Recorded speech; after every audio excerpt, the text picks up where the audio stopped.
This podcast contains explicit content and is intended for mature audiences.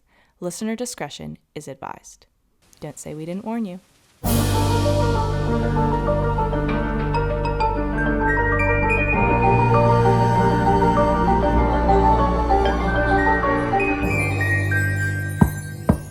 Hello and welcome. My name is Madison. And I'm Hannah. And you are listening to Who's Knocking? A true crime podcast. Welcome, welcome. We are here with another fine episode for you fine people today. And it's always an interesting one, I think, but we're I don't remember what we did last, but we're back to good old serial killer. And it's a pretty new case, which is, I don't know, kind of interesting. You don't hear about too many serial killers. Yes, I know a little bit about this, and it is an internet-related case, right? Yeah, very, very internet, very... There's a lot to be frustrated about in this case. I'll say that. Well, which I guess most cases, there's a lot to be frustrated with, but this one in particular. True. So, you want to just get into it? Yeah, let's do it. So let me just rate this on a scale of 1 to 10. I think I would put this case at about, I'm going to say 7. Okay. And I think, and I don't put that on like a fear level, like I wouldn't be a victim of this person, but I think it was gruesome. This case frustrates me so much. And I don't know if that is like a contributing factor, but I'm just making it one today. The police in this story were so bad, and that's the worst when that happens. They were so unhelpful. Yeah, it's like, who can we turn to if not you? Literally, like, I think you should always blame the killer. They're the ones killing people, but like, true, the police could have saved multiple lives if they had just listened and done their jobs. Right. And I don't often, I like really hesitate to jump on the police when I don't see like real evidence of them not doing something, because I think it's like a really easy thing to do is be like, okay, it wasn't going our way. We don't hate police, but yeah, it sucks when like the people who are literally in charge of our safety, just aren't doing their job. And like, I think the not police us specifically, but just like the police fuck up a lot, but civilians. I think people also blame them for a lot. I think that happens a lot where it's like people don't really know the whole story and are like, it was the police, they fucked up. Yeah, but bias. This case, I think they fucked up. Yeah, and that's shitty when it happens, because it does happen. It seems like in a lot of these cases it does happen, and that doesn't mean that it's constantly happening outside of these situations, but yeah, it's just a very clear case where people could have not been dead. One of those. So I'm going to stop teasing it and get right into it. Okay. So today I will be talking about a serial killer who preyed on vulnerable women in the New Jersey area. And like I was saying, his story is quite recent. All of the murders occurred in 2016, over a very short period of time. Okay. And he was only just sentenced to his crimes. I think it was like 2019. So like pretty recent, not like yesterday, but quite recent. He didn't get out of jail because of COVID, right? Not to my knowledge. God, okay, I hope they're not letting serial killers out of prison for... Don't they just let everyone COVID. Out? Like everyone who's going to be in prison around this time? All right. I don't think they let everyone out. I think they let out like... just like the not the worst offenders. Yeah. Like he is a worst offender. Yeah, he's pretty bad. This person his name is... I can tell you that right now. Yeah, he's a fucking serial killer. Yeah. And his name is Khalil Wheeler-Weaver. Okay. And I will probably trip over that name a lot because it's a mouthful. But yeah. But I'm going to start with the victims for this story because it makes sense. And I'll go through the crimes, pretty much in chronological order.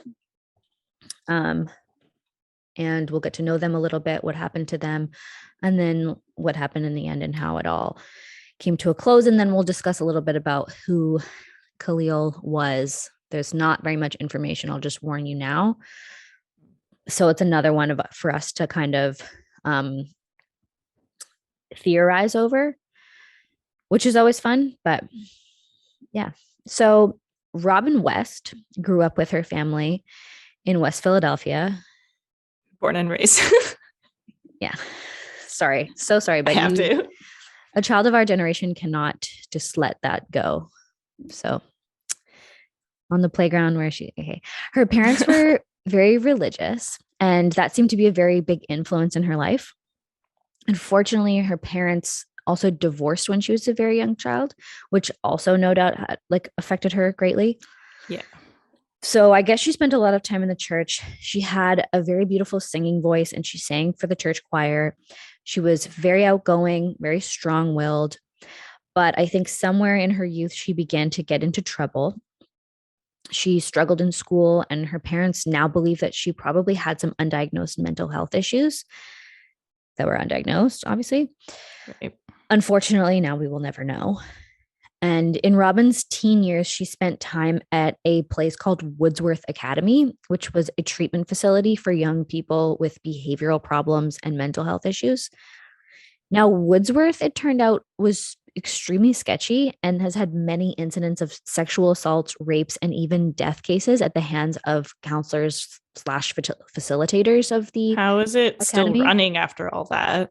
Well, they had to shut down one of their main programs in 2016 after a 17-year-old boy died during a physical altercation with the staff.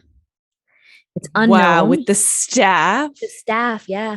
And I mean, it's hard, there's not it's hard to say, but those places can be abusive for sure. Yeah, and it definitely seems like there was some abuse problems.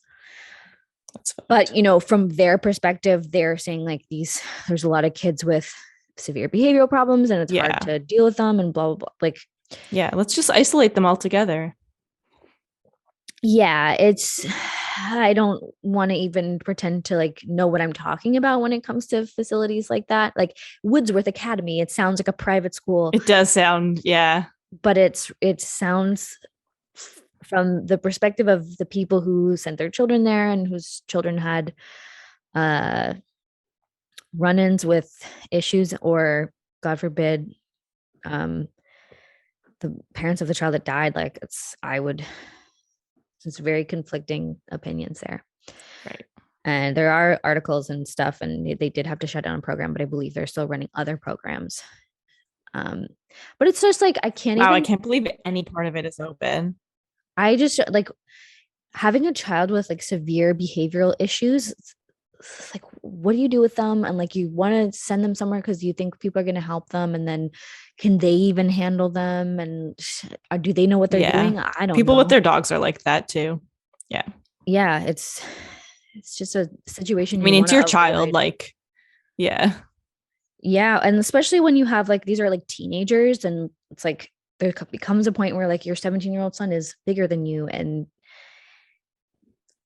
you have nothing over them, and then what do you do?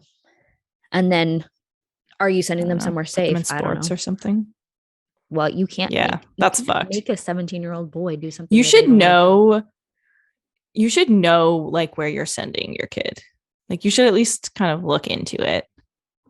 You can, but I don't think that at the time that people were sending them there before this altercation happened, that there was it wasn't plastered all over the news. Yeah.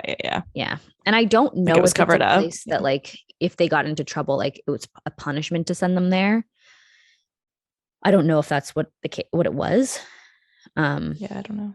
But yeah, it just seems like it's rife with controversy and issues. And worst case scenario, violence from. There's one thing if there's violence between the kids, because it's okay, yeah, I assume they're gonna fight, but I know I wouldn't be that surprised. But once it's the facilitator to yeah, and again, it's one of those things where they're we were trying to restrain him, and then he wasn't complying. It was that. So I don't know. I don't know what the outcome was of what the outcome of that was. It's unknown if Robin suffered any serious abuse at Woodsworth, but many former residents of Woodsworth claim they did. And it doesn't seem like Woodsworth solved any of her problems, and it didn't seem like it really helped her much, to my knowledge. At the time of her death, Robin was having problems with her parents. Apparently, she fought with her mother very often. Her mother was named Anita Mason, and her father, Leroy Brown, was a police officer and an assistant church pastor. And Robin just could not or did not want to comply with his rules and his curfews that he would put on her when she was with him. How old was she? So she was just shy of her 20th birthday. Okay. She was almost 20. And she was working as an exotic dancer and a sex worker and was choosing to keep her work life a secret from her family. Yeah, it makes sense. Her dad's like a church, whatever. Yeah, it seemed like she like just had a streak of like rebellion and like most teenagers. Yeah, she's a teenager and her parents are seemingly pretty strict and religious. So it's like, yeah. And then it seems sense. like I'm sure she kind of just like wanted to be off on her own. So she's like, okay, I need money.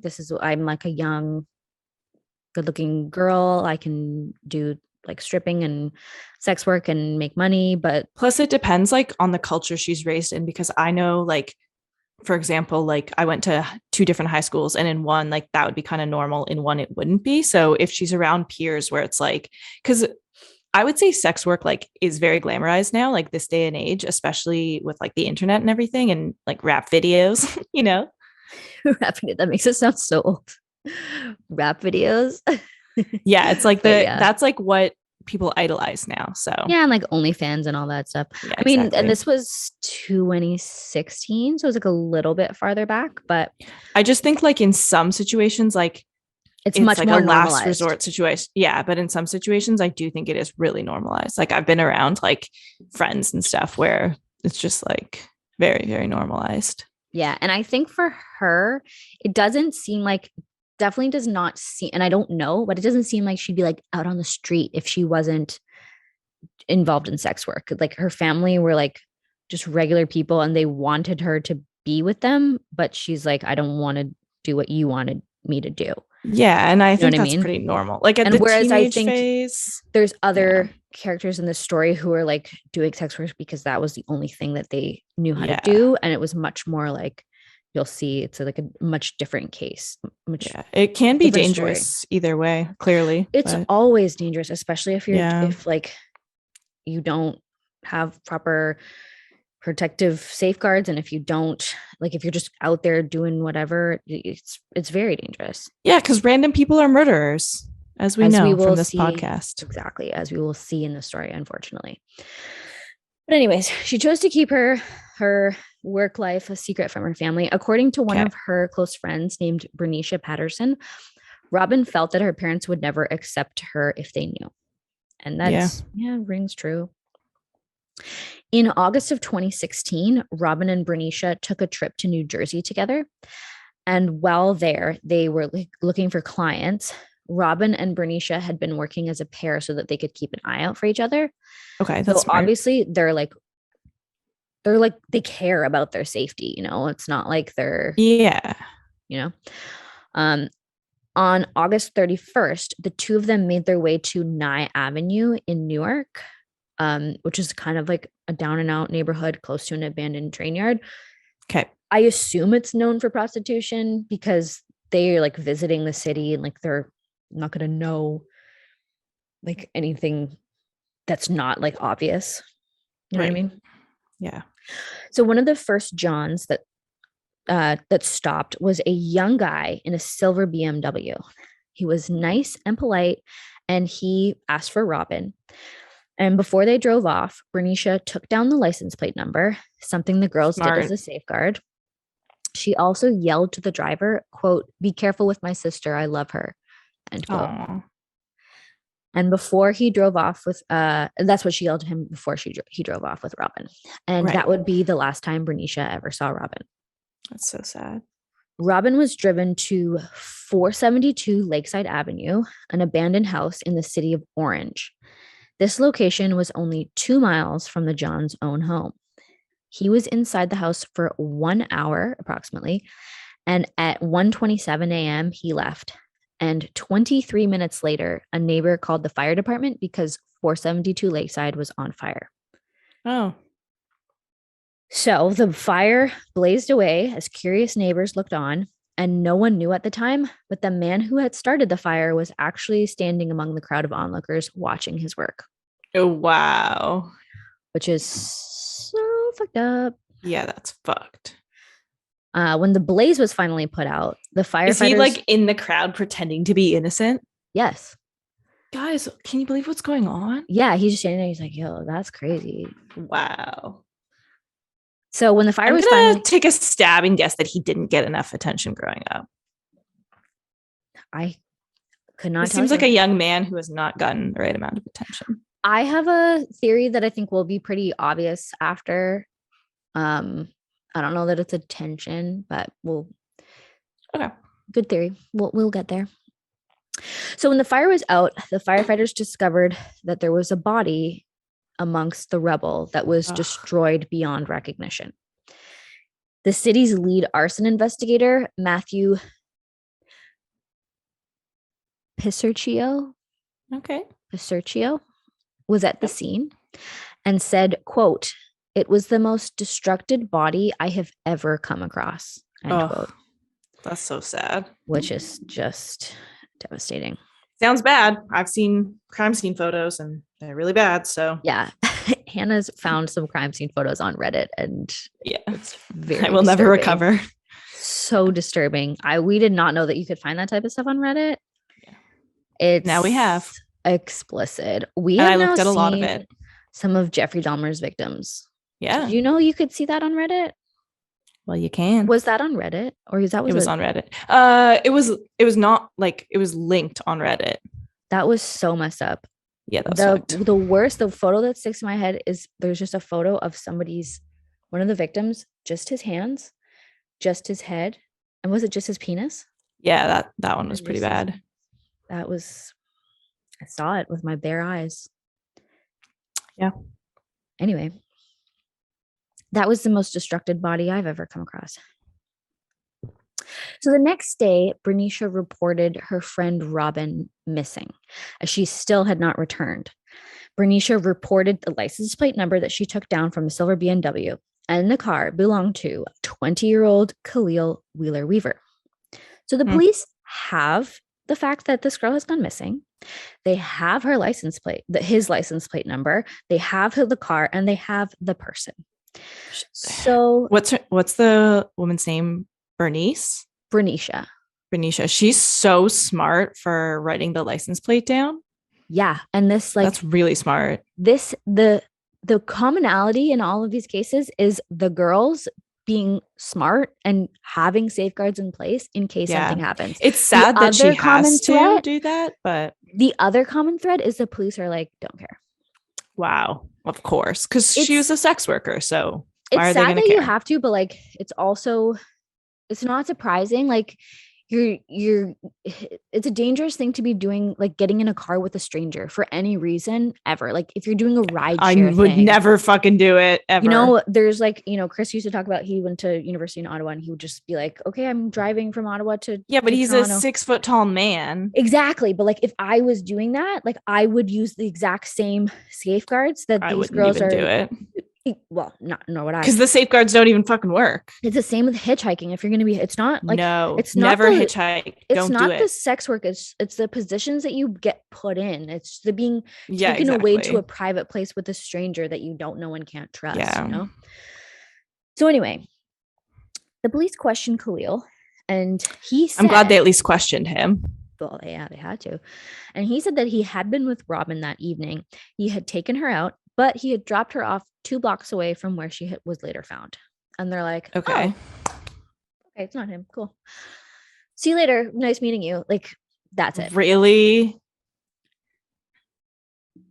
Can you believe she's dead? You're not going to investigate it beyond that? And I'm not at this point. Yeah, they hadn't identified who she was yet. They hadn't put together that she was the dead body that had just come from the house. Right. Okay. But dude, anyway, yeah, put something on record at least, right? And yeah, it's unclear what steps that they took after or didn't take after speaking with Khalil, but we do know that they noted that he was polite, calm, and easygoing. Well, in that case, So couldn't everything's have done it. fine. He's polite. Yeah, he's easygoing, so it's fine. And yeah, and as I mentioned, I'm this very shitty police work will be a continuing pattern. So get ready. Okay. It wasn't until 2 weeks later that the police were able to identify the body from the Lakeside Avenue house as Robin West. They had to use dental records to do this. Yeah. And I guess at that point, they did not go, that guy who was with her that night, maybe we should re-question him. Maybe we should look further into him. Didn't click for them. We do not know exactly what happened to Robin, as most of the physical evidence was destroyed in the fire. But the assumption was that he bound her, raped her, and then strangled her to death, and then set fire to cover his tracks. That's so sad. Yep. And had the police done something about this and talked to him further, everything that follows may not have happened. And a lot has followed. So now we will get into Joanne Brown. Joanne Brown was living in Newark, New Jersey, but was originally from Augusta, Maine. Joanne had a very tough time growing up. At a young age, Joanne was diagnosed with schizophrenia and bipolar disorder. Oh, that's terrifying. At a young age, going through that. Yeah, those are two huge diagnoses. I feel like, yeah. Two huge diagnoses. I think. Yeah, especially like at a young age. And even though this was, of course, extremely difficult to manage, Joanne was described by everybody as a very lighthearted person, a person who really loved to laugh and dance, and who was just an overall, had a great energy about her. In October 2016, Joanne was 33 and she was working as a sex worker. Friends and family often worried about her safety and encouraged her to stop, but she felt that this was the only way she could make money. So this is where we're seeing somebody who's in a bit of a different position in life, where she at least feels that this is what she needs to do in order to survive, in order to feed herself, and which I think is a slightly different situation than Robin was in. Yeah, not a good situation to be in. That's not good. Unlike Robin, Joanne also had a system in place with a friend for when she was working. She would call her friend Amina Nobles and tell her where she was and when she would be back. It was October 22nd at about 1:16 p.m. and Joanne and Amina were sitting outside of a Popeye's Chicken when a John pulled up and chose Joanne. Oh, wonder who it was. Yeah, it's who you think it is. Unfortunately, a friend of Joanne's had her cell phone, so she got in the car without it and drove off. Oh. In the car, Joanne asked if she could use the John's cell phone to call her friend. He allowed her to, and at 1:30 p.m., she made that call just before they got to their destination at 354 Highland Avenue in Orange, which was an unoccupied house. Where's he finding these unoccupied houses? Well, he lives very close to all of them. So this is like literally his neighborhood. Like he just walks around looking at which houses aren't occupied? Well, in this house, you'll see it's not occupied, but people are renovating it. Right. So it's like people own, it's not an abandoned house. The other, yeah, but I feel like that's sketchy. Like, what if you're there and somebody who's renovating shows up? It's true, but I think with like a very small amount of like snooping around, you can find out what's going on. And like maybe these are literally super close to his neighborhood. It could have been people that he knew or knew of, and maybe they knew that the people were out of town, or they knew, like, it's not crazy to like figure out information like that. I guess. Is he breaking into these houses? Yes. Okay. And he's not in there for super long. And it is, I see what you're saying too, because like it is during the day. Yeah. But I think if you put a little bit of effort into it, you could figure shit out. I guess. Okay. If you're like, if you're going to be going in there to murder people, you could put a little effort into figuring out who's home and at what time. Right. And like, I wonder how he breaks in. Maybe it's like a friend of his mom, and his mom was like, oh, the Jeffersons are renovating their home, and that's so fucked up. They're out. Like, you can get, who knows? No clue. Right. So anyway, they went into the unoccupied house. By 3:03 p.m., the killer left alone. And in that hour and a half time span, we know that he covered Joanne's entire face with duct tape, like wrapped her face with Hate duct that. tape, which is terrifying, strangled her to death with a jacket, and very likely raped her as well. It would be, I doubt, like, they did not find evidence of it because you'll see she was not found for a while, but it would be unfathomable if he did not rape her. It seems to be his MO. Yeah. As soon as he got home, a 4-minute drive from the crime scene, he called Amina Nobles. Her number was still in his outgoing calls. She picked up the phone, but he stayed silent. Creepy. Nobles, yes. So just like, why? Why did you do that? Nobles called the number back repeatedly, but nobody picked up. And so then Amina reported Joanne missing to the Newark police. So now 2 girls have gone missing in Newark. Both of them had been reported very soon after by their friends. And like this girl, Amina Nobles, has the phone number. So this is pretty have the phone number. Sloppy mistake. Very easily find out who that was. Yeah.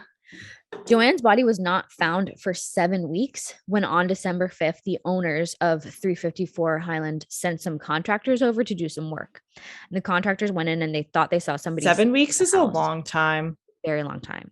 Yeah. And it wasn't until they looked closer and they found Joanne's decomposing body. Did they not like smell? Yeah. I'm sure that they did, but also this is winter or fall. Right. So I'm assuming it was pretty cold. It wasn't like it was indoor. And this is a house that's not being, I assume it's not being heated or anything since it's not being occupied.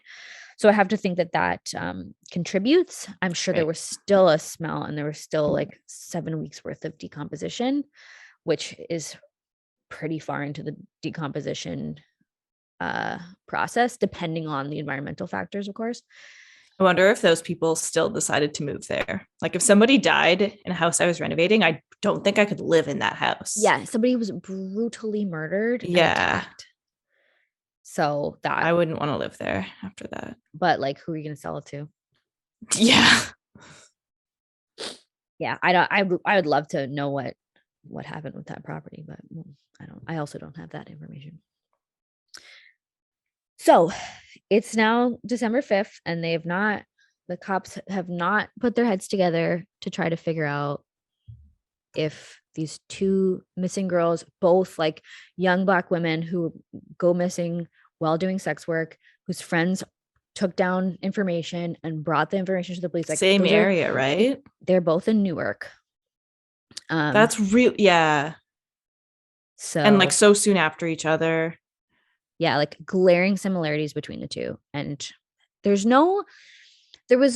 nobody has said, or I didn't find information where they were like, the police did not look into this, but it's like they didn't. But also by December 5th, this might be, give them a little bit of credit because they didn't find it till December 5th and like stuff happens. Now we're kind of going back in time to the victim before. Like there's a victim after Joanne, but it was dealt with before Joanne was found. There's 2 more victims. Okay. And in that short week of time? It's a very short amount of within time. the 7 weeks. Wow. Yes. And I think it's when the last one is still missing, they find Joanne. So give them a little break for that. Right. It's crazy to me when somebody starts murdering people and then just like gets addicted to it and just keeps doing it and has the urge to do it so soon after each other. Yeah, it's like borderline like a spree. Yeah, that's what it seems like. But it does happen, and that's just really scary. I agree. So next we have Tiffany Taylor. Tiffany grew up with her mother living in a housing project in Jersey City. Life was very difficult for her. She witnessed a lot of crime and violence in her life, including the murders of 2 of her boyfriends. Oh my God. Which is just graphic and horrific. Like in front of her, this happened? Oh. Yes. In her later years, Tiffany and her mother moved to Orlando, Florida. And while living there, Tiffany attended college and studied psychology and music. And she was also a dancer and danced professionally in various stage productions. But 2 years into living in Florida and seemingly thriving, Tiffany became pregnant. And unfortunately, because of this, she ended up dropping out of college and moving back to New Jersey, where she took up sex work, which that is just a very unfortunate series of events. Like she's like studying and like doing. It was because she didn't have enough money like to take care of a baby. I guess I don't really understand why she made those set of decisions, but for her, the reasons that I'm sure she had, that's what she did. And so at this point, Tiffany was now 33 years old, having a very rough time, but making it through. And somewhere along the way, she was introduced to a young man named Khalil Wheeler-Weaver. He was 20 years old, so 13 years her junior. Okay. And there was a time where they hung out at his place, but Tiffany was not interested in him because he was a little boy. Right. And she was a grown woman. Khalil, however, was very into Tiffany, and he kept inquiring with friends of hers to see if they would set him up. And Tiffany was kind of put off by this whole thing and kept being like, nah, I don't want to do that. Yeah, ew. Then he straight up started begging for sex with her and offering to pay. And finally, Tiffany agreed. She's like, yeah, that's my job. Okay, fine. But she also had no intention of following through. Tiffany actually planned to rob Khalil. She said, yeah. Shout out Tiffany. Yeah. She said she was sick of men treating her like a sex object, and she figured it would be easy to rob the 20-year-old. Yeah, fuck this guy. 20-year-old stupid boy. And so on April 10th, 2016, Tiffany showed up at Khalil's parents' home, and he showed her to his bedroom, and he gave her the $200 up front. Wait, were his parents there? Do you know? I have to assume that they were not home. Yeah.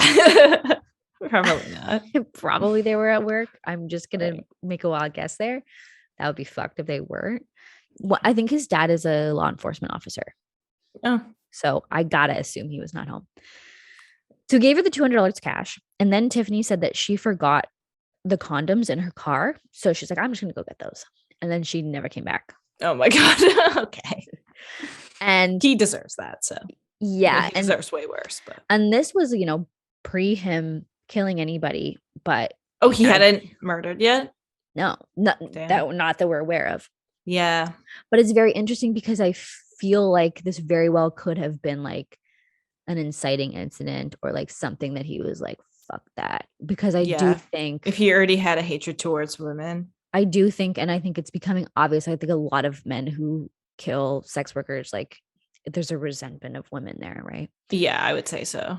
Because it's not like those individual women have done anything to them, so it has to what they represent. Like, exactly. Yeah, exactly.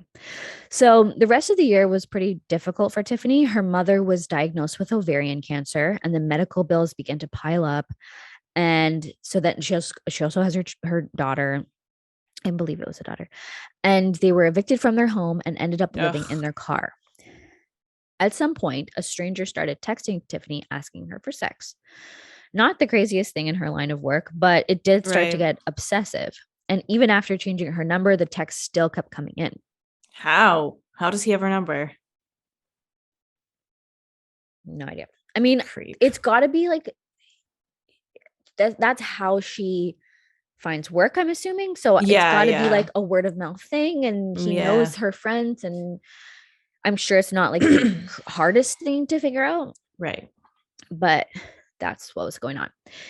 In November of 2016, Tiffany agreed to meet this man. She invited him to the Motel Ritz, where a friend of hers had rented a room. So Tiffany had this friend who we don't know his name or much about him, but I believe he was a pretty big drug addict. Not sure if he was a drug dealer, but we know that he was taking drugs, and he would pay Tiffany to go out and get him drugs and use his car. And I don't know if he actually paid her or if it was just that he let her stay with him in the room he was renting at this motel. But there was some exchange that she was doing stuff for him, got to use his car. I'm pretty sure she got to use his car for work, as we'll see in this situation. And didn't seem like it was a sexual relationship, but it was like some sort of symbiotic relationship where they're helping each other out. Got it. So the guy who'd been texting Tiffany showed up dressed in all black and wearing gloves and a ski mask. And although he was quite a bit overdressed for the weather, Tiffany didn't find it totally out of the ordinary, and she was very desperate for money, so she was just going with it. Oh, so sad. I feel like it's so creepy if somebody's like covering up their face. You literally have no reason to do that unless you have bad intentions. Yes. And, not to knock Tiffany or anything, I'm sure, she's in a very desperate situation, it seems right now. But like, Yeah, I yeah, just that's mean a that it's giant red flag. yeah, it's really scary. Don't get in the car with a man whose face is covered entirely. Like, at least see this guy's face. So anyway, the guy got into the passenger seat of Tiffany's car and she and him drove off. Soon into the drive, the guy asked her to pull over so that he could pee. And this is when he took Tiffany by surprise. He bashed her in the head and she became Ugh, unconscious. The thought of being like hit on the head so hard that you become unconscious is so frightening to me. yeah, Obviously, it's never happened to me, but it's so scary. that's really scary. Um, she became unconscious, and while she was out, he handcuffed her and began to rape her Oh repeatedly. no. And she came to while he was doing this. And when she woke up, the guy took off the ski mask to reveal his face. And guess who it was? Oh, I wonder. Who It could it was possibly be? fucking Khalil. And he asked her if she remembered him. And Tiffany was, Oh yeah. isn't that scary? Yeah, that is really scary. So How Tiffany was, long ago had it been? so the robbery happened in April, and this was, I believe, November. Yeah, November. So it was a couple months later. So he was just like Okay. sitting on that, seething, just like, Ugh. and I think And he's already killed somebody. yeah, he's killed two people now. So not that she knows that, but Right. um, yeah, But now it makes he's him like, way scarier. it's like he was like practicing on them so that he could get her, because Ugh. he has something to actually be angry with her about specifically. Yeah. So he probably was really fixating on it. That's fucked. I would imagine. I'm pulling that information out of my ass, but um, that's my guess. Right. So Tiffany was terrified and she was sure that she was going to die, especially now that she had seen his face. Again, if someone's attacking you, you do not want to see their face. And if you do see their face, you know that they're going to have to get rid of that evidence, and that evidence is you. So she begged him not to kill her and told him that she was pregnant, which was true. That's And fucked. Yeah. he did not seem to care. Oh, Khalil wish I could say and it surprised me. no, obviously not. These, clearly.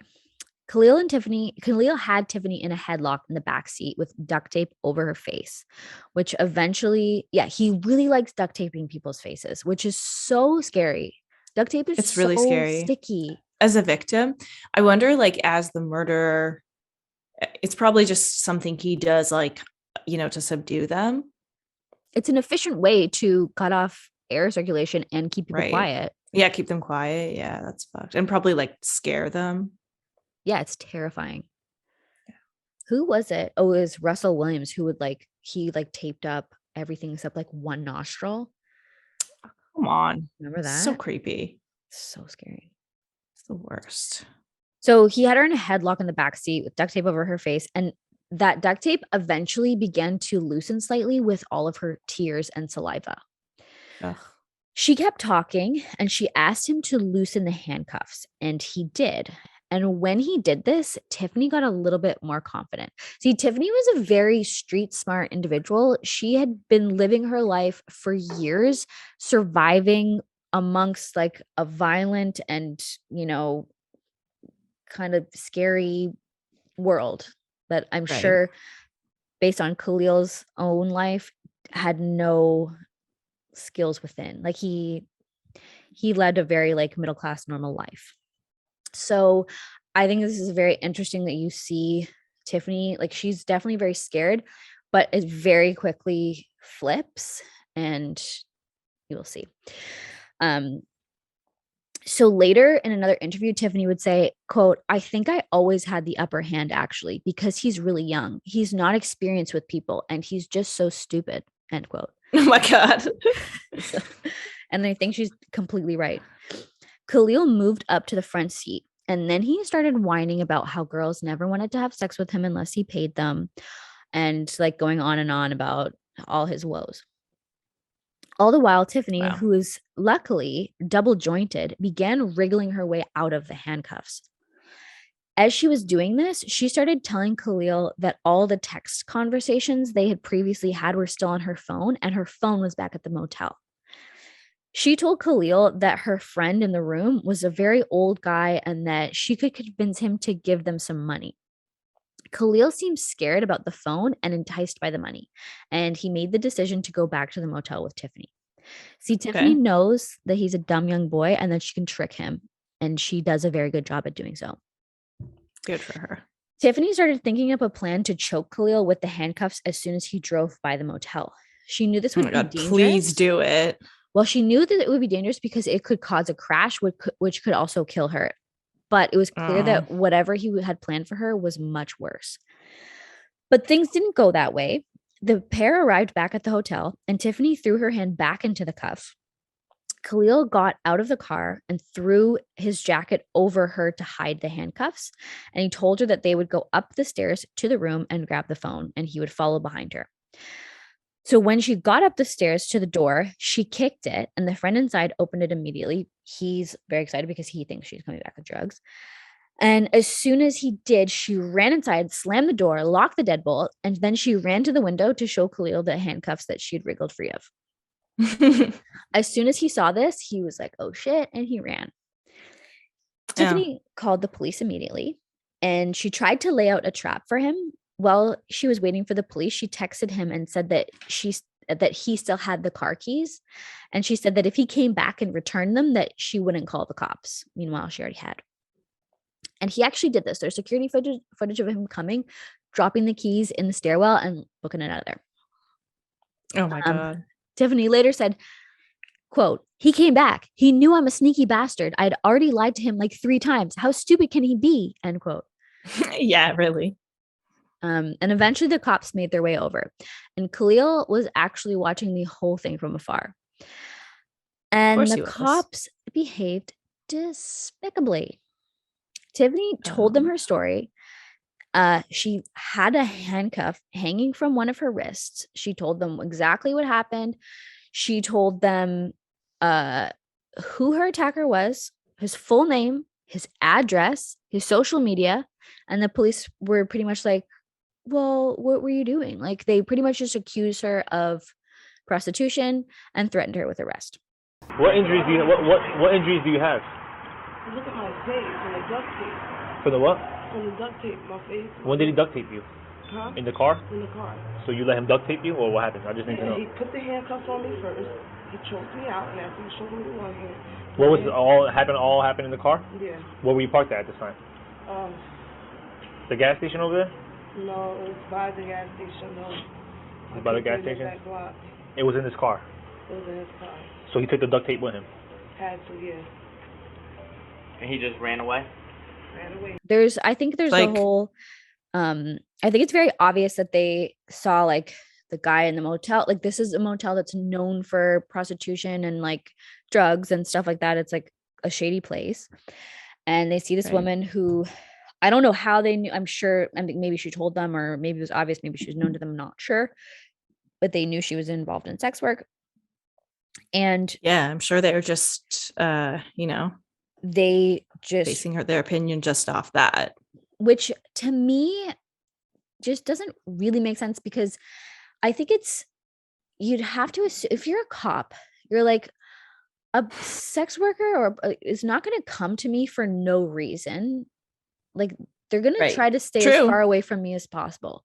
So if they're Yeah. coming to you and saying that something happened to them, don't you think like this must be something real? Like, why are they don't want to put themselves in a situation where they have to talk to cops? I Yeah, have to it's true. assume. I'm not no expert, and I'm not, it's not my world, but is that not the logical conclusion that you should be drawing as a police officer? That like you Right. should take seriously when people involved in quote unquote criminal activity come to you saying that they've been assaulted?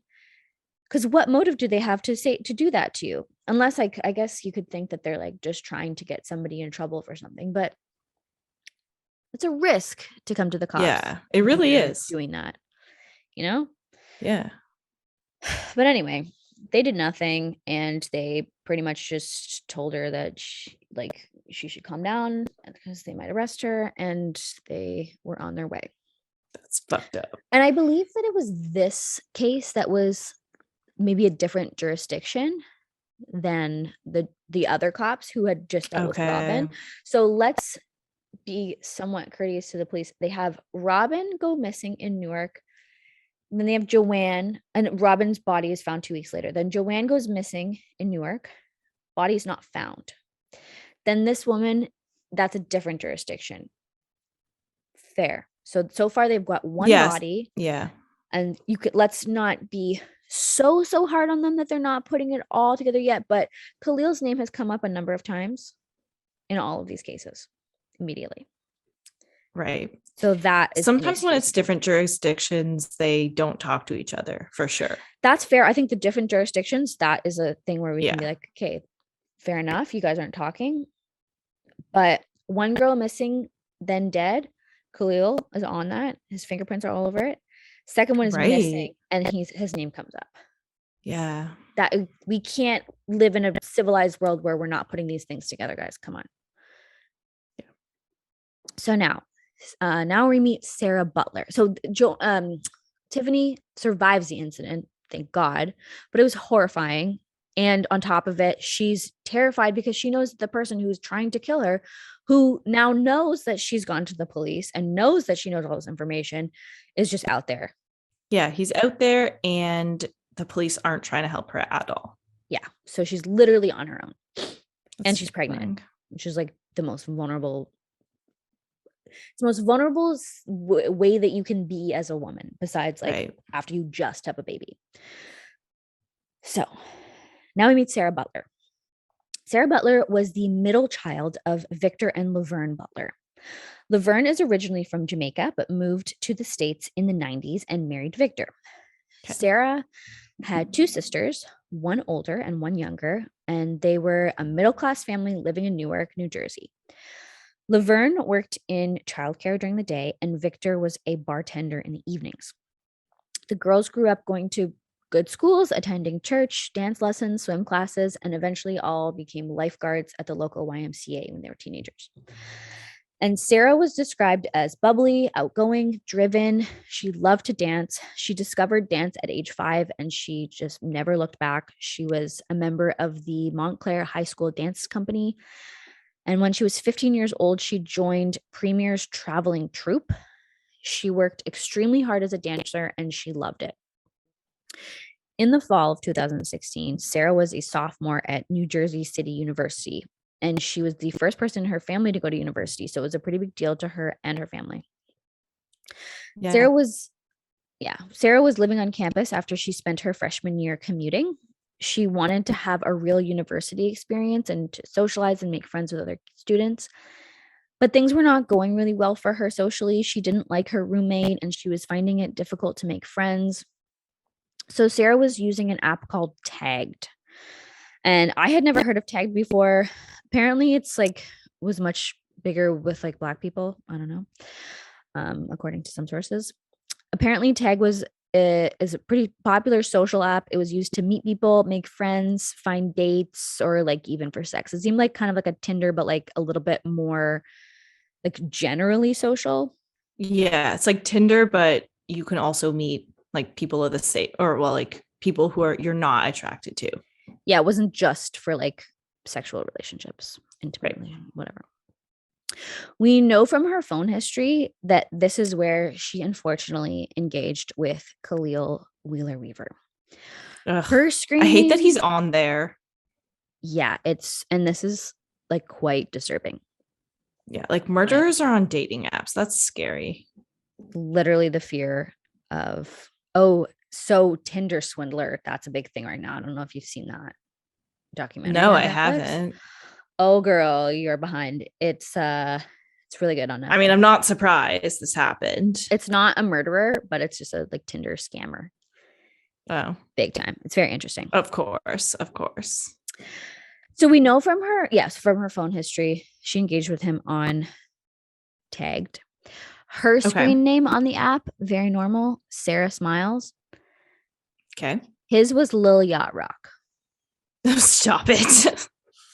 So extremely cool. He was Lil Yacht Rock. Super cool. He asked Sarah if she would have sex with him for $500. And Sarah was hesitant, but eventually she agreed. So do you know if they had like sent photos of each other? They didn't, but I'll read you their, like, there's obviously they had photos of each other. It's like, okay, yeah, he probably had a profile picture. Yes. Because he's not like the worst looking person. He's not a bad looking person at all. He looks like a super normal guy. That's what's scary about him. He's like exactly a young man. He's like Jeffrey Dahmer kind of vibe where it's like, you look like a normal guy. It's weird. Yes. And looks very unassuming too. Yeah. Because he wears glasses sometimes. I feel like that's like a non-threatening factor. Yeah. Which, like, don't bet on that. Yeah. So I will read you a bit of the transcript of their conversation. So Khalil, or Lil Yacht Rock, you want to make money? Gross. Sex for $?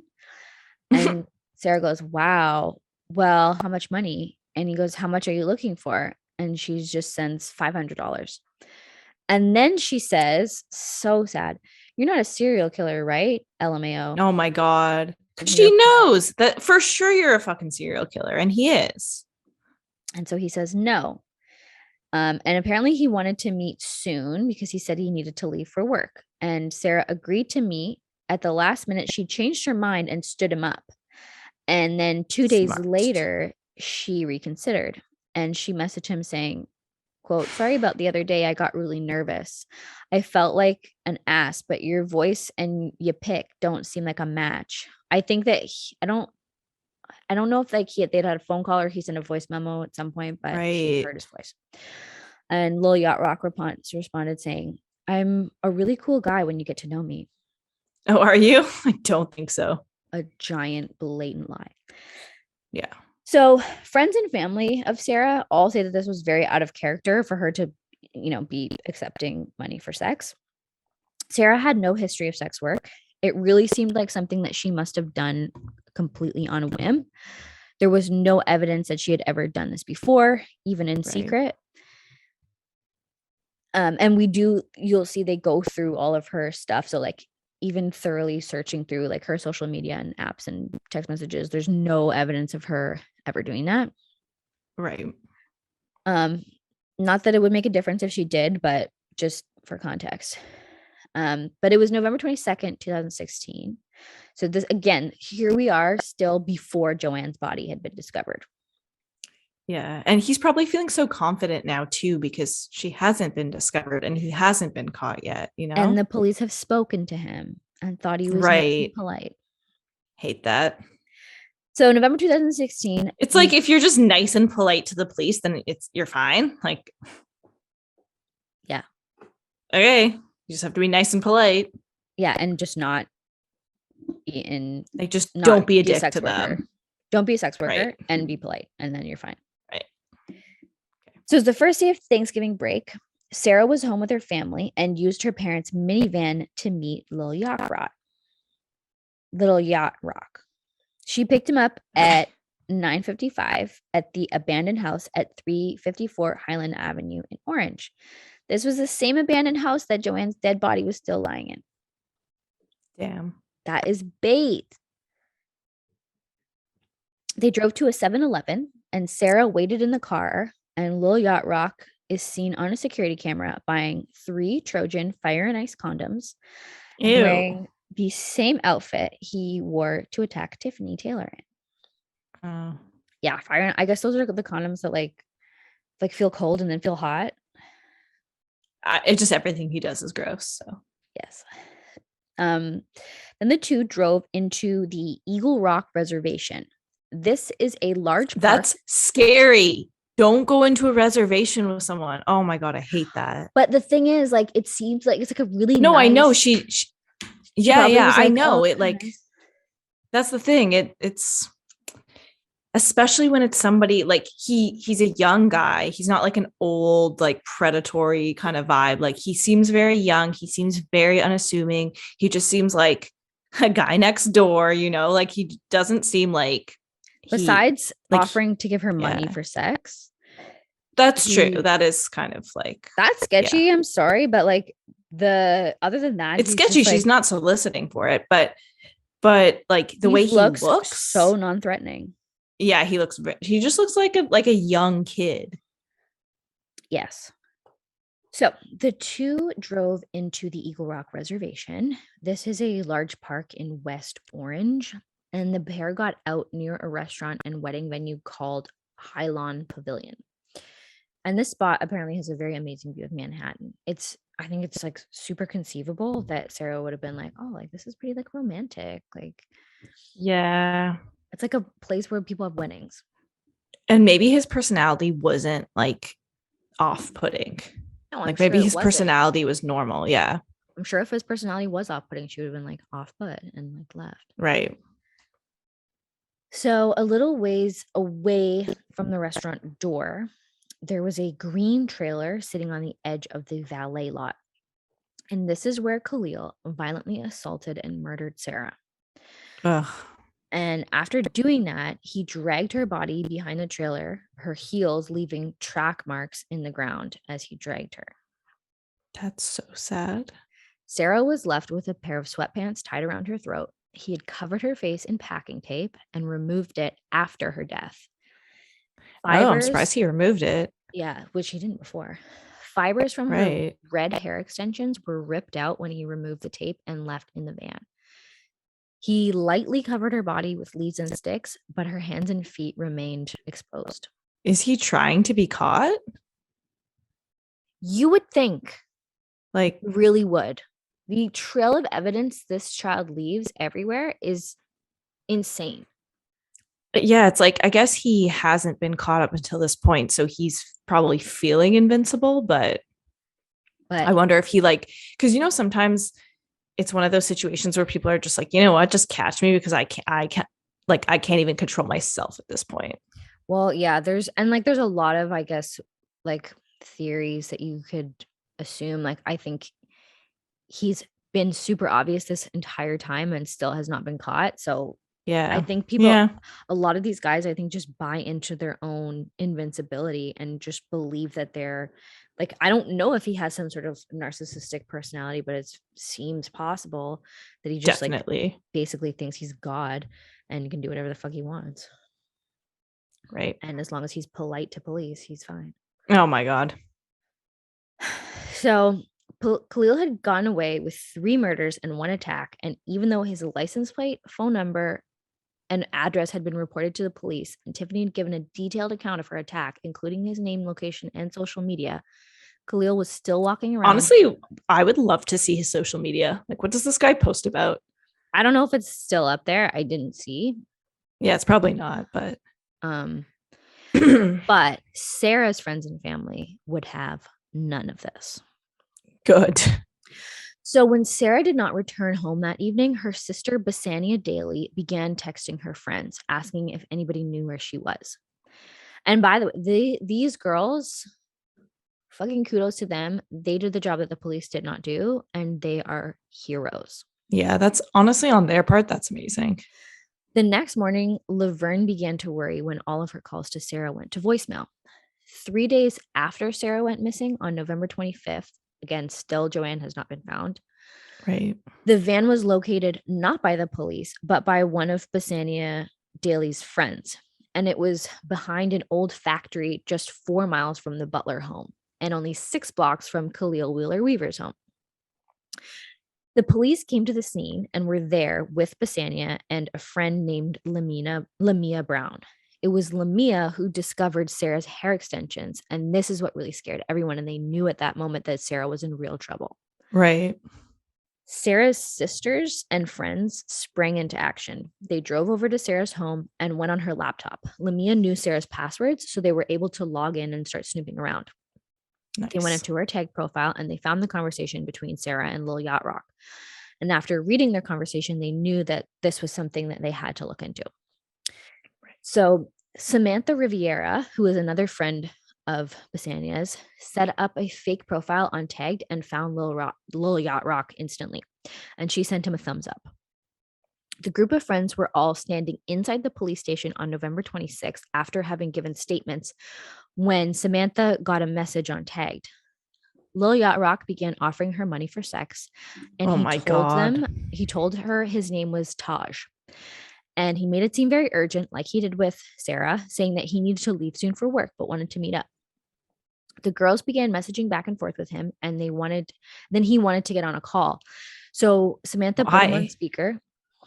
I believe he must have done this with Sarah because that's how she knew. Oh yeah, she knew his voice. Yeah. But I think I don't know if he was. I can't think that he was trying not to leave a text message trail because he doesn't seem that careful with that. Right. But I have no idea. Okay. So he wanted to get on the phone. So she put him on speaker, and Basania Daly started recording the entire thing on video from her phone. Like, these girls are thinking quick. Yeah. And doing a bang on job. The girls saw it very quickly, and they arranged to meet Lil Yacht Rock at a Panera Bread in Montclair, which was about a mile from the police station. And when they got off the phone with him, they went inside and told the police about the call. The police sent 2 officers to meet with Taj. They found him at the Panera and questioned him. They learned his real name, Khalil Wheeler-Weaver, and it seems like that was pretty much it. The police had no body. Yep. And this is, I think this is just, it's not like the Newark police. Right. But it's like if originally they had documented him as being a suspect, at least a search could turn it up. You know what I mean? And it's like, even if it is the case that it's like, oh, they're different jurisdictions, like you can't blame me for not talking. Like, why is there not a database? Why is his name not going in, being like, this is a person of interest, at least in the missing persons and death of this girl, in the missing person of this girl who you guys probably didn't write down anything about because they were like, oh, she's a sex worker, blah, blah, blah, blah. Probably nothing was written, but if all that was documented properly, then they could just go Khalil Wheeler-Weaver and all this bullshit should pop up. Yeah, because there's evidence over time, and even though they have nothing like necessarily on him right now, specifically with Sarah, although I guess like they didn't check his phone history or whatever. I don't know if they had the the rights to do that, but the evidence over time at least makes him more suspicious, where we are in our day and age of technology. If that does exist and they didn't use it, what the hell? Right. And if it doesn't exist, what the hell? Yeah, it really should. If it doesn't, this is not rocket science. This is a computerized system that recognizes names. It's fucking Facebook. Anyway, I have a huge gripe with. I don't know if you noticed, but I think the police did a really bad job in this case. I agree. So they questioned him, and then they had no body, they had no evidence of a crime, so they had to let him go. At this time, the police were able to find the last location of Sarah's phone, which led them to the Eagle Rock Reservation, where on December 1st, which I don't know why they didn't do this day. And also, did he just like leave her phone there? Because you're really stupid.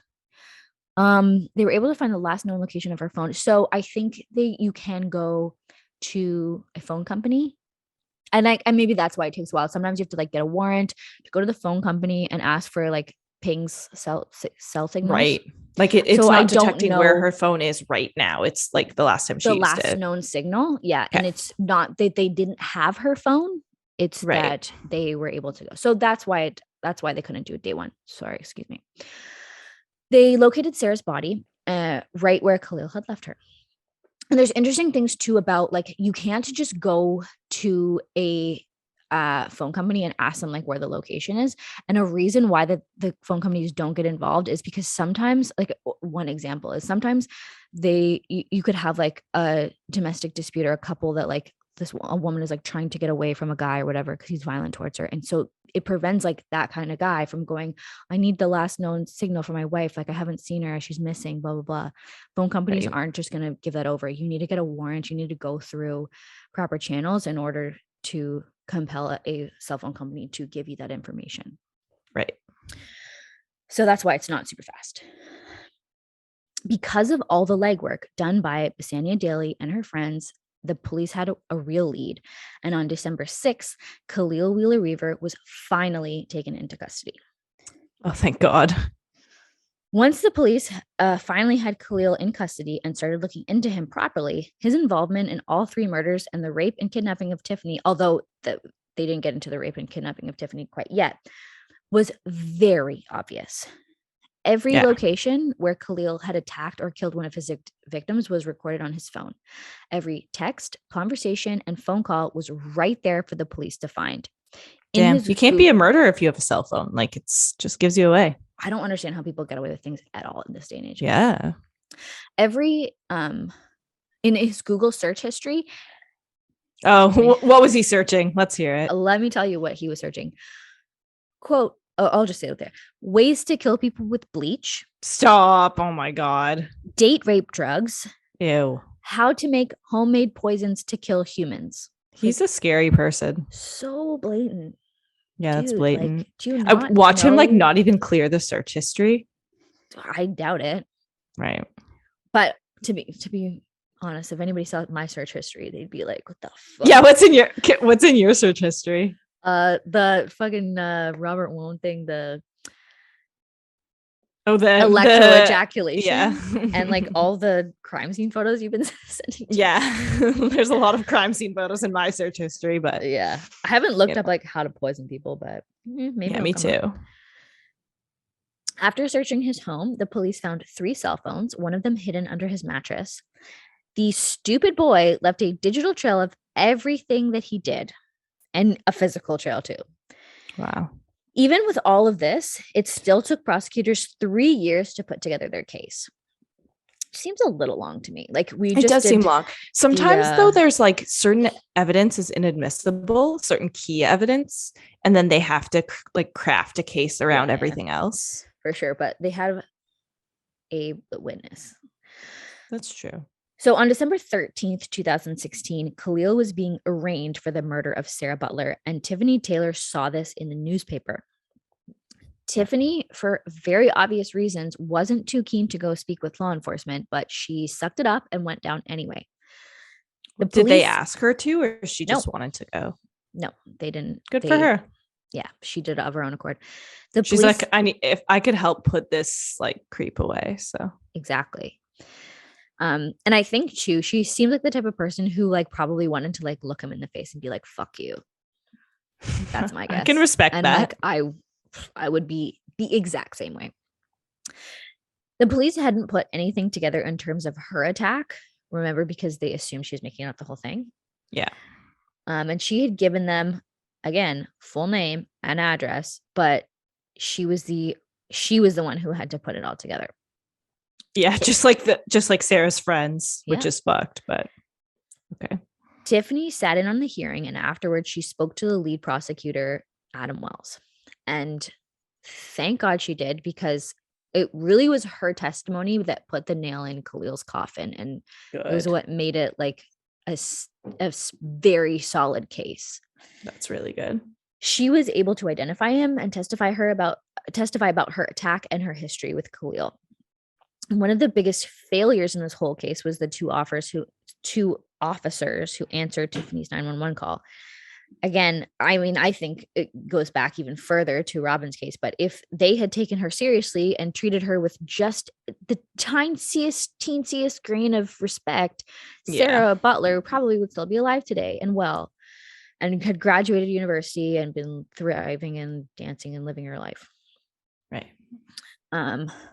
So in 2019, Khalil was convicted of 11 felonies, and on October 6, 2021, the day that we launched our Who's Knocking podcast. Oh, wow. And also my friend Taylor's birthday. Khalil Wheeler-Weaver was sentenced to 160 years. He will be eligible for parole in 140 years. Okay. That's nice of them to offer him that. Yeah. I just think that's so funny. It's like very seriously. It's like but you get parole in 140 years. Like, Yeah, it's such a slap in the face. LOL. At the trial, his mother, aunt, and brother were there, but none of them spoke. Okay. I really want to learn more about his family. Yeah, well, it's not gonna happen. I'm sorry. Yeah, I know there's not that much. His family has yet to make any statements to the media. I get it. I mean, I wouldn't. Yeah, what's the point? But I would like them to. I mean, we would want that, but I get why they wouldn't want to. Yeah. When Khalil was given the opportunity to address the court, he said that he felt for the victims, but claimed that he didn't do it and was being framed. Oh, stop it. Something he claims to have proof of. Mm-hmm. But let's see the proof, bro. Present it. Yeah, where's the proof? So this is what we know about Khalil. Okay. Khalil was 20 years old at the time of the murders. He grew up in Orange, New Jersey. Young. Yeah, years old. so young to be this much of like killer. Yeah. But I think it's his like youth and stupidity that got him caught. Thank God. So like, good thing he didn't like try to craft himself into a better killer and like do it at 30 and like succeed. You know. Yeah. I mean, he succeeded in killing people, but like he got caught. He grew up in Orange, New Jersey, in a middle-class area in a nice single-family home. His father worked in law enforcement. I think he also had an uncle in law enforcement. So ironic. Apparently, Khalil was kind of a weird kid in school. No, you don't say. Yeah, quiet, not very social, but close friends said that he was very funny. And he was small and definitely appeared non-threatening. Right. They're very interesting. So a like pretty popular true crime YouTuber did a story on Khalil Wheeler-Weaver. It's a guy called, his channel is called That Chapter. He's this Irish guy. He's pretty funny. But in the comments, I found this comment of that somebody left. And so obviously completely unsubstantiated, but I thought I'd throw it in here because we love a good YouTuber Reddit comment, you know. Yeah, and this is like the most I've learned about his family, or not his family, but his like life. Okay. So this person says, I'm so glad you did a video on this. Khalil has been weird since middle school. When we were in the 8th grade, he was caught placing his phone in a locker of the girls' locker room. He was suspended for 10 days and forced to see a therapist. Clearly that didn't work. My condolences to the Butler family. I know them personally. And then later down, like the people are like commenting on it, and somebody asked about his family, and she said they were a complete normal family and they didn't deserve this. Yeah. I mean, sometimes like it's hard to know really what goes on, especially because they are kind of like, you know, socially a normal family, like respectable jobs and all that stuff. So it seems like he had not like crazy neglectful childhood or anything like that. No, I think his childhood seemed, in terms of his parents, pretty normal. Right. Evidently, it seems like Khalil was not good with girls and seemed to be resentful of them. Yeah. We know, and I wonder where that came from. So okay, here's what I'll just say. Like, this is what we know, that he had cash available to pay them for sex. True. And that he did that frequently even before he began his murdering spree. Okay. And so like what I theorize is that like based on his conversation that he had with Tiffany, where he's saying that he felt women would only have sex with him if he paid them, he seems to me a lot like an Elliot Rodgers type figure. It hasn't been confirmed by any sources, but I get the idea that he resented women for not being into him. And right. But he's so young. It's like you're 20. Like you have your whole life to like become a more attractive human. Well, that is like normal logical thought. But yeah, like work on yourself, create some good qualities then. When you're 19, 20 years old, like you think that that's the whole world. And yeah, that's true. It seemed like he just reminds me a lot of Elliot Rodgers, who, if for anybody who doesn't know, he was like a really young guy. I think it was in California, and he was like super weird and awkward, and like no girl wanted to date him according to him. And it's because he was like super quiet and weird. And he like wrote up this whole manifesto, and he was like, he kind of started the like incel thing, and he went out and just like shot up a bunch of people because he hated women and thought that he deserved to like have them love him and blah blah blah. I just wonder what the root of that is, or the trigger for that, because it's like a lot of people aren't dating in high school. A lot of people like get rejected when they're younger, or you know what I mean? Like it. I think that there's a bit of, it has to include a little bit of like a narcissistic or something like that, where you recognize that people are not into you, but you believe that it's that you deserve women to be all over you because you see that it's happening to other people who you perceive yourself as superior to. That makes sense. And you're like, I'm like a regular looking person. I am smart. I am this, I am that, but like make zero effort to like put that into the world and to like socialize properly with people. And then it's like a genuine confusion of like why that's not coming across to girls. And then it's like, well, fuck them. They're going out with all these like, you know, you're in high school. So you're seeing girls like the like attractive guys, the like tall football. It's very like right stereotypical, but like the chads. I don't know how much you know about the incel community online and their no, I actually don't really know that much about it. So incels are involuntary celibate people. And you think Khalil? Oh yeah, it kind of tracks. I think is the most logical theory. Right. We know that he resented women. We know that he definitely felt that he had to pay girls to have sex with him or they wouldn't. I wonder if he was into like, you know, violent like video games and like violent porn and those things. Because a lot of the times when younger people are serial killers, like that's what they find on their internet history.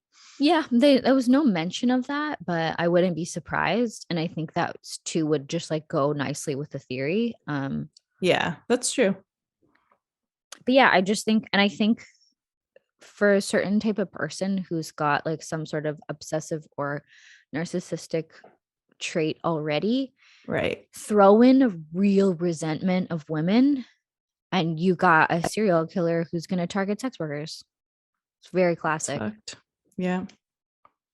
And then on top of that, you have to imagine that when Tiffany robbed him that one time, it made him really mad and just like he wanted to have sex with her so badly. Finally, he was going to do it. He had to pay $200 to do so. And he's like a well-off guy or whatever, but he's like working as a security guard. He's not like raking in dough for anything. She steals $200 from him. And she's like, and you know, he has to think, I have to assume, being the type of person that I am assuming he is, that he thinks he's like way better than Tiffany because she's a sex worker. I can buy it for sure. So I'd have to assume that he's like this woman he's probably thinking, this fucking prostitute, like she stole my money and I didn't even get to have sex with her. Like he's literally standing there, probably has a giant erection. Ew. And isn't going does he have friends? I wonder. Like, yeah, he has some friends. As I said earlier, like his friend said he was a funny guy. Right. Probably has guy friends. Like, I don't know what they're into. Like, I don't know. I don't want to like lump in video game players, but like, you know, I have to assume he's like part of the internet generation. That's like, this is like the type of thing that breathes on the internet. I don't know. Yeah. Just thinking shout out the internet. The internet is an amazing place. It's also a horrifying place, but anything that's really awesome, like it's got to have a dark side too, you know? But yeah, that's my main theory. And I think like it's very likely that that's not the case, but to me, it just seems like the most logical thing based on his similarities with like specifically Elliot Rodgers. I mean, he didn't leave any sort of manifesto or anything, but it to me just screams resentment of women. Yeah. So I can see that. You got some sort of God complex, narcissism, or superiority complex of some kind. I don't know if those are all the same or they're different or whatever, but that's my theory. Yeah. I haven't found a lot. Like I've been on Reddit searching this and I haven't found anyone saying anything specific, and there really is nothing concrete to go on. But I'd love to hear if anyone else has anything, especially if it's different than my theory. Yeah, that'd be interesting. And I think it's one of those situations where like his family has managed to be kept out of the media and they probably just want to stay that way. And they probably, based on what little information we have, they probably were like just as shocked as everyone else to hear this. I wonder, yeah, because they all went to his trial, so obviously they know. And I think what happened. If what happened was, if it was anything close to my theory, I think that this is the type of personality and thing that like can very easily slip under the radar. Like I think you can very easily have a son. Yeah, he's a teenager and thinking his way. Yeah, and be like, oh, he's like, maybe he's kind of moody. Like he's like, he's quiet. Whatever. Yeah. And just not know that there's just like a rage bubbling up underneath him. And you have no idea that he's like bringing in sex workers in your house when you're not home, trying to have sex with them, right? And robbed instead. Yeah. So yeah, there's that. And it's a very recent story.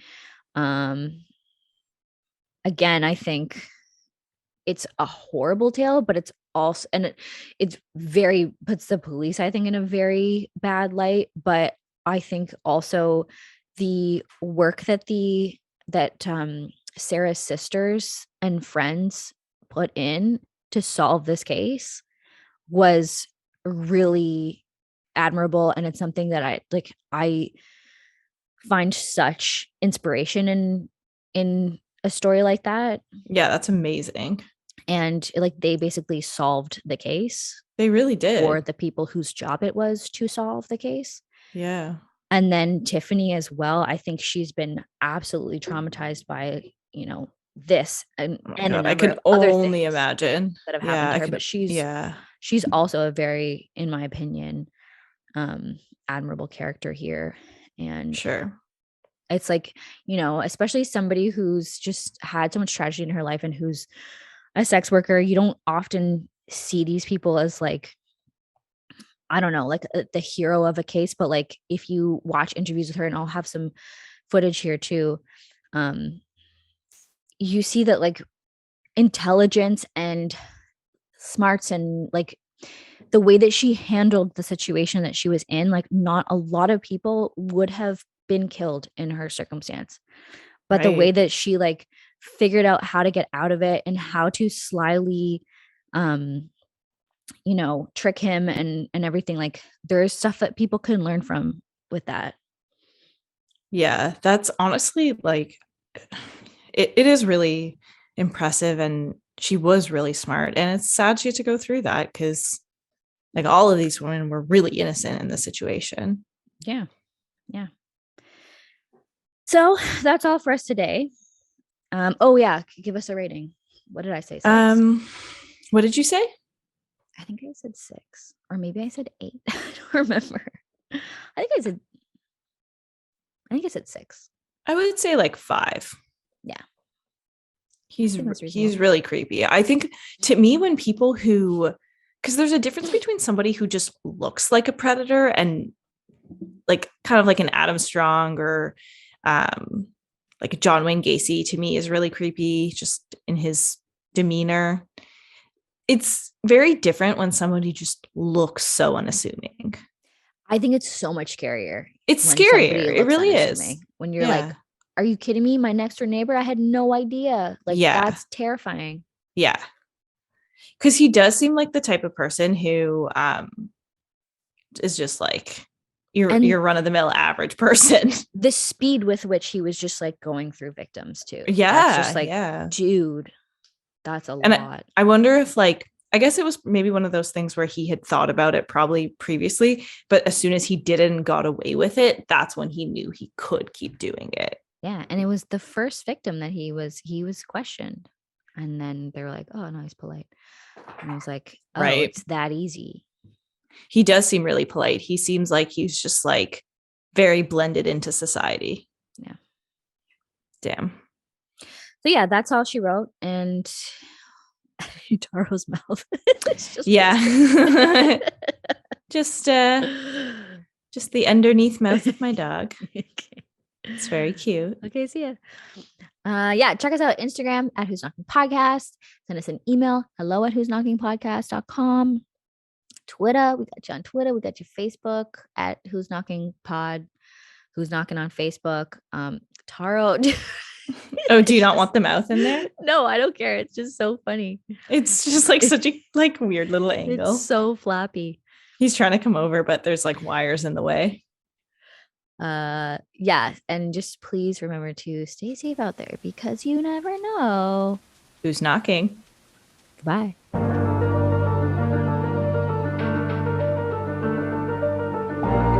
This podcast is produced in collaboration with Lost Line Media. Artwork by August Digital. Music by Matthew Cook.